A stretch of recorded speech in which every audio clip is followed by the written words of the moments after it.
Olá pessoal, tudo bem? Nessa aula vamos tratar aí das origens do movimento operário. No terceiro bloco nós aprendemos sobre as condições de trabalho nos séculos 18 e 19 e como reação àquelas condições de trabalho temos aí as origens do movimento operário que nós vamos aprender na aula de hoje. Gente, para compreendermos essa questão do movimento operário, ou melhor, as origens, não é, do movimento operário, quando então esses operários eles foram à luta em busca de direitos, não é? Vamos pensar no momento histórico, no contexto, o que estava acontecendo naquela conjuntura, passagem do século XVIII para o XIX. Conforme nós aprendemos no bloco 3, nós estudamos tanto na atividade quanto na videoaula, as condições de trabalho naquele contexto, séculos XVIII e XIX, sobretudo, eram condições precárias, as longas jornadas, a baixa remuneração, os acidentes de trabalho, a exploração, não é, do trabalho infantil em larga escala, tudo isso levou os operários o quê? A se organizarem na tentativa de obter melhorias. Perfeito? No caso aqui, é uma questão interessante, até um tema polêmico, por exemplo, mas o que é direito? O que é direito e o que seria, no caso, uma regalia, não é? Uma mordomia. Então, o que é direito? A pessoa trabalhar, ter uma remuneração, não é, suficiente para que ela tenha uma vida digna, né? Que ela possa se alimentar, alimentar seus filhos, ter uma residência digna.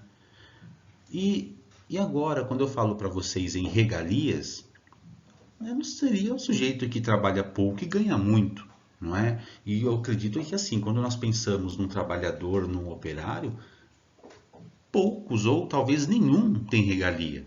O que ele busca são seus direitos, ter uma vida digna. E a partir daqui, então, esses operários passaram a lutar. A lutar por quê, professor? Por dignidade. Ter um salário justo, uma jornada justa. Tudo bem? E aí, então, mas como começa, né? Como teve início isso? O primeiro movimento importante na história foi o ludismo. O ludismo, os operários se organizavam, não é? Invadiam as fábricas e quebravam as máquinas. Peraí, como assim quebravam as máquinas? Porque muitas pessoas estavam perdendo seus empregos, não é, seu posto de trabalho, porque a máquina estava sendo utilizada. A máquina, não é? A Revolução Industrial não trouxe a máquina.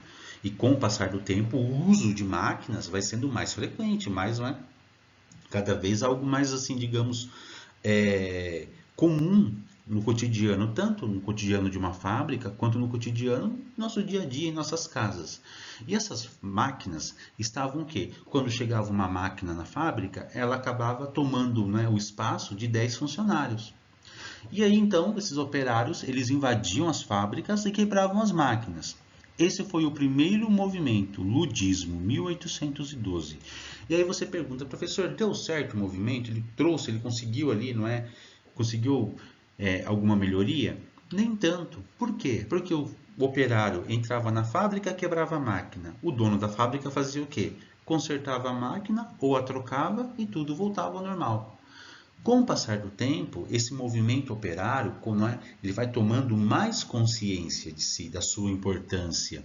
Ele passou a se organizar nos chamados sindicatos, perfeito? Na origem, o que era o sindicato? Tinha como objetivo defender os interesses dos trabalhadores junto aos seus patrões, perfeito?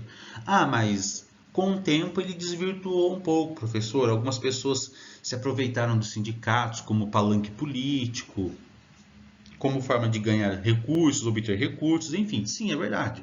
Mas aqui na origem era isso. Os trabalhadores se organizaram, não é? Eles se juntaram. Ó, que nós estamos organizados para ter voz em relação ao quê? Às condições de trabalho, às condições, não é, de um salário melhor, enfim. E depois também um outro evento importante, as greves.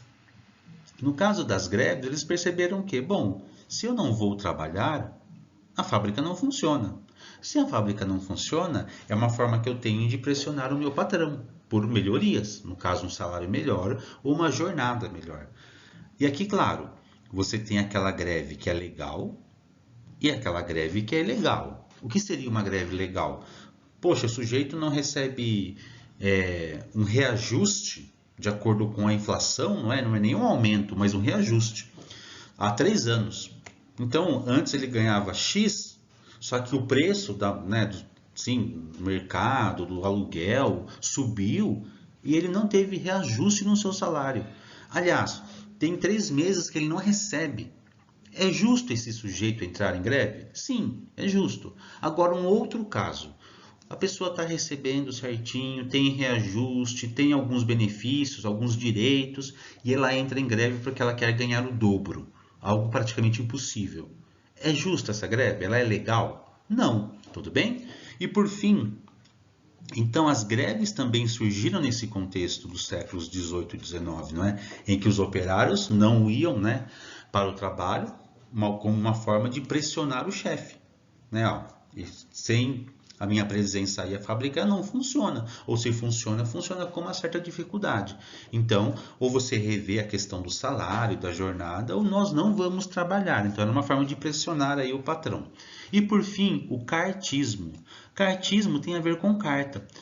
O cartismo, vamos ver aqui alguns pontos importantes. Aqui temos, né, uma imagem, uma representação de operários quebrando as máquinas, no caso aí que seria o chamado ludismo. Pessoal, do cartismo, né, então nós tínhamos o ludismo, os sindicatos, as greves e por fim o cartismo. No caso, aqui os operários escreveram uma carta para o parlamento da Inglaterra, com algumas questões importantes, não é?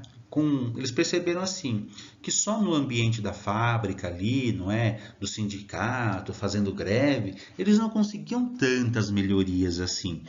Eles conseguiram, né, algumas melhorias, mas eles perceberam que para eu mudar realmente o que está acontecendo aqui, eu preciso pensar nas leis do país. E para pensar nas leis do país, eu preciso participar da política, participar do governo.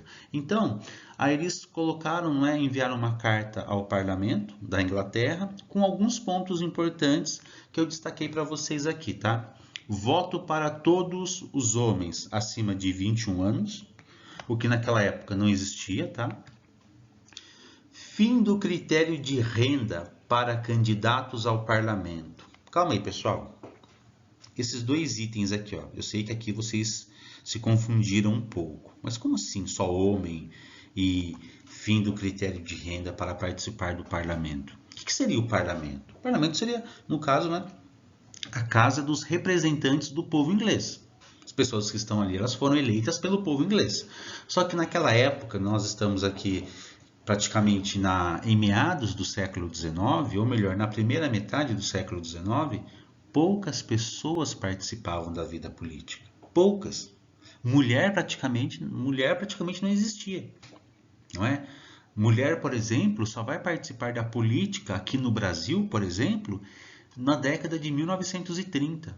Ou seja, é muito recente. Pobre não participava da vida política. Havia o critério de renda. Qual é a sua renda? Então você não pode participar, não pode ser candidato e não pode votar. E isso acontecia também em alguns países da Europa, né? Falei do Brasil aqui, só voltando rapidinho para que vocês entendam. Aqui no Brasil, no século XIX, só homem rico tinha o direito ao voto. E na Europa também? Na Europa, em algumas circunstâncias, sim. Olha que interessante aqui. Então eles cobravam isso. E aqui, pessoal, é fácil. O que eles estão querendo, esses operários? Participar do governo. Olha, se caso eles conseguissem eleger um representante dos operários no governo, ali na composição do parlamento, eles teriam o quê? Um representante. E olha que interessante aqui o terceiro ponto que eu destaquei para vocês, que é até um tema polêmico. Pagamento de salário aos membros do parlamento. Espera aí. Seria assim, se a pessoa ela foi eleita para compor o parlamento, ela tem direito a um salário.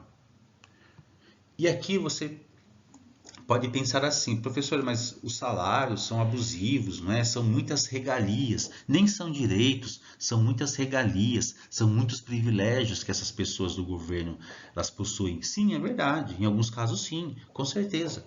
Mas aqui não. Aqui o que eles queriam? Bom, um operário, se ele conseguir, né? Se ele foi candidato e eleito para compor o parlamento, olha o que acontece.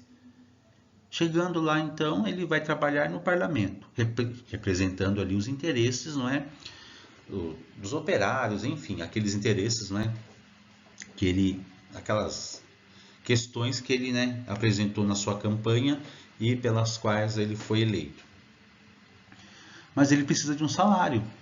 Por que um salário? Porque se ele deixou o trabalho na fábrica e agora está lá no parlamento, ele precisa sobreviver, pagar as suas contas, não é? Manter a sua família, o que seja. Até então não havia remuneração, um pagamento para quem participasse do parlamento.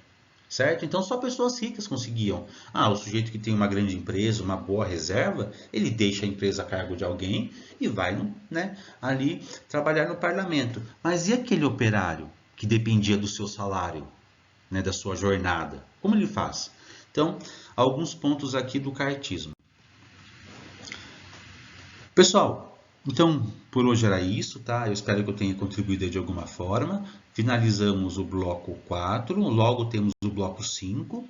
Qualquer dúvida que vocês tenham, é só vocês procurarem lá, né, a escola toda terça-feira, eu estou lá para que nós possamos tirar as dúvidas, ou mesmo no WhatsApp lá nos plantões online toda sexta-feira. Um abraço e ótima semana.